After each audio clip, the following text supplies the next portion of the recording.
করেন যাতে স্ত্রী পুত্র পরিবার বাবা মা এরা ভালো থাকেন। অর্থনৈতিক কারণটাই সবচেয়ে বড়। এর সাথে আপনারা মৎস্য আহরণ করেন বলে আমাদের অর্থনীতি সমৃদ্ধ হয় এবং মৎস্যপ্রিয় বাঙালি তাদের খাওয়ারে মৎস্য পাওয়া যায়। এছাড়াও আমাদের এই মৎস্য আহরণ এবং মৎস্য কেন্দ্রিক নানা ব্যবসা গড়ে উঠেছে যাতে আমাদের রাজ্য তথা দেশ সমৃদ্ধ হয়। আমরা উপকূলবর্তী এলাকায় থাকি, একটা বিরাট অংশ পশ্চিমবঙ্গের উপকূলবর্তী এলাকা, এছাড়াও নদীমাতৃক আমাদের রাজ্য। এই ঝুঁকিপূর্ণ কাজ আপনাদের পরিবারের লোকেদেরকে করতে হয়। তার ফলে যেটা সম্মানীয় প্রণব কর বললেন, মাঝে মাঝেই এই ধরনের ঘটনা ঘটে এবং এমন একটি জায়গাতে এই সমস্ত ঘটনা ঘটে যেখান থেকে সময় আসতে বা উদ্ধার করতে অনেকটা সময় লাগে এবং প্রাকৃতিক দুর্যোগ থাকলে উদ্ধার কার্য প্রায় অসম্ভব হয়ে যায়। আমাদের সকলে আমরা ঈশ্বরে বিশ্বাস করি, ঈশ্বর আর কপালের উপর ছেড়ে দিতে হয়। এটা নিয়ন্ত্রণে থাকে না, এটা বাস্তব। তার মধ্যেও আধুনিক ভারতবর্ষ এবং আধুনিক যুগে যাতে আমরা আরো আধুনিক ব্যবস্থার মধ্য দিয়ে আবহাওয়ার পূর্বাভাস পূর্বাহ্নে জানাতে পারি, আমাদের মাঝ সমুদ্রে চলে যাওয়া মৎস্যযান এবং মৎস্যজীবীদেরকে স্থলভাগে সঠিক সময় ফিরিয়ে আনতে পারি, আমাদের যে আধুনিক ইলেকট্রনিক্স ব্যবস্থা তার মধ্য দিয়ে ওয়্যারলেস এবং অন্যান্যভাবে যাতে কানেকশন থাকে তার ব্যবস্থা করা, এবং সর্বোপরি ফিশারি ডিপার্টমেন্ট, ডিজাস্টার ম্যানেজমেন্ট, পুলিশের কোস্টাল, এই কারণেই ভারত সরকারের উদ্যোগে গোটা ভারতবর্ষ জুড়ে কোস্টাল থানাগুলো তৈরি হয়েছে। পশ্চিমবঙ্গেও একাধিক কোস্টাল থানা তৈরি হয়েছে, যদিও পরিকাঠামো নেই, লোকজনের সংখ্যা কম, পুলিশের তল্লাশি বোর্ড নেই, তারা কার্যত নির্ভর করে থাকে কোস্টগার্ডের উপরে।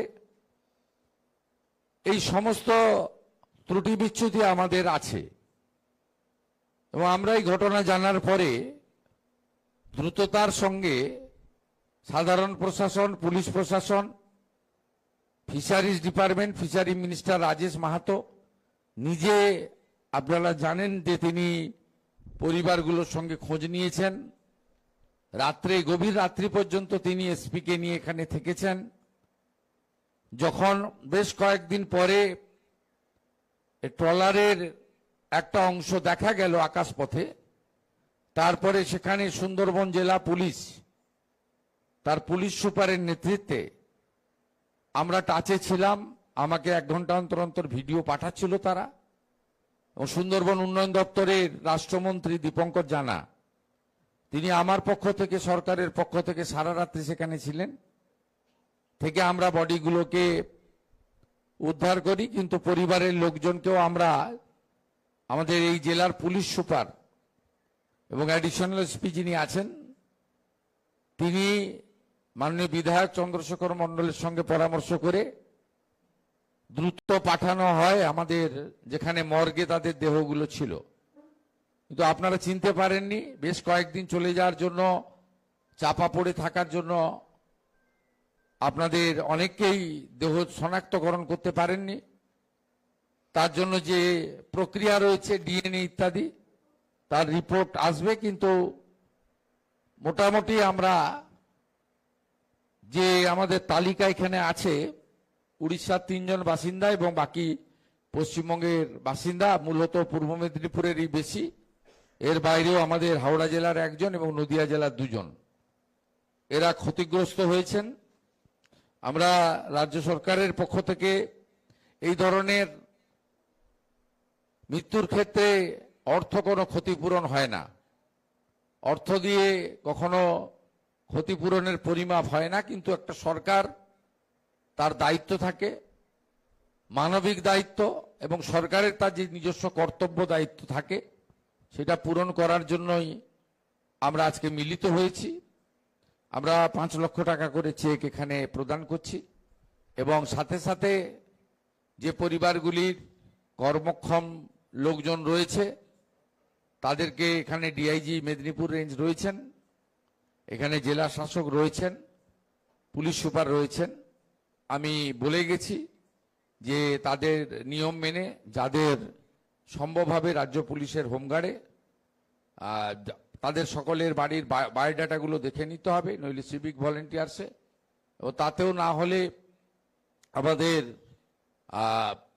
ভিআরপি সহ অন্যভাবে এসডিও আছেন, বিডিও আছেন, তারা দেখে নেবেন যাতে হয়। এর বাইরেও আমাদের যে কর্মসূচিটা রয়েছে মিশন বাৎসল্য, তাতে 3টি পরিবার পেতে পারে, তাই তো? 3টি পরিবারে 4 জন 4,000 টাকা করে মাসে, হ্যাঁ, আপনার পাবেন, হ্যাঁ, পড়াশোনার জন্য পাবেন, সেটা পাবেন। এর বাইরেও আমি এখানকার রামনগর 1-এর বিডিওকে দায়িত্ব দিয়ে যাব, প্রত্যেকটা পরিবারের যারা উপযুক্ত অন্নপূর্ণা যোজনা, বার্ধক্য ভাতা ও তাদের বাচ্চাদের পড়াশোনার বিষয় যে সুযোগ রয়েছে আমাদের রাজ্য সরকারের পক্ষ থেকে যতটা সম্ভব আমাদের এই সরকারের পক্ষ থেকে সেটা করা, এবং যাদের বাড়ি নেই তাদেরকেও প্রধানমন্ত্রী আবাস যোজনাতে এই যে বাড়ি আসছে সেই বাড়িতে নাম যুক্ত করা, যতটা সম্ভব। আমরা ওদের ফিরিয়ে দিতে পারবো না, ঈশ্বর ভগবান আমাদের সে ক্ষমতা দেননি, তার বাইরেও যেটা করার আমরা করব। এবং স্বদেশবাবু এবং প্রণববাবুর যে পরামর্শগুলো আছে সেগুলো আগামী দিনে যুক্ত করে আমরা মৎস্যজীবীদেরকে সুরক্ষা প্রদান, নিরাপত্তা দেওয়া, এবং তাদেরকে যতটা সম্ভব তাদের সরকারের পক্ষ থেকে আধুনিক ব্যবস্থার মধ্য দিয়ে আমরা আগামী দিনে যাতে এই ধরনের দুর্ঘটনা না ঘটে তার জন্য ব্যবস্থা করব। এবং সাথে সাথে অন্য আরেকদিন আমি আসব, আমাদের সাগরমালা 2-তে আমাদের কোস্টাল বেল্টে ব্যাপক কাজ করার পরিকল্পনা বর্তমান সরকার নিয়েছে, সেই বিষয়ে সেই দিন আপনাদের সঙ্গে আমি কথা বলবো। আপনারা সবাই আমার পরিচিত স্বজন। আমি আরেকবার ক্ষতিগ্রস্ত পরিবারগুলির প্রতি রাজ্য সরকারের পক্ষ থেকে, আমাদের সঙ্গে সেচমন্ত্রী আছেন অরূপ দাস, আমাদের বিধায়ক চন্দ্রশেখর মণ্ডল, কাঁথির সাংসদ সৌমেন্দু অধিকারী, সকলের পক্ষ থেকে আপনাদের সকলকে সহানুভূতি জ্ঞাপন করে, আর আমি চেক প্রদানের যে ছোট্ট অনুষ্ঠান এটি শুরু করার এবং শেষ করার জন্য এসডিও কাঁথিকে দায়িত্ব দিচ্ছি।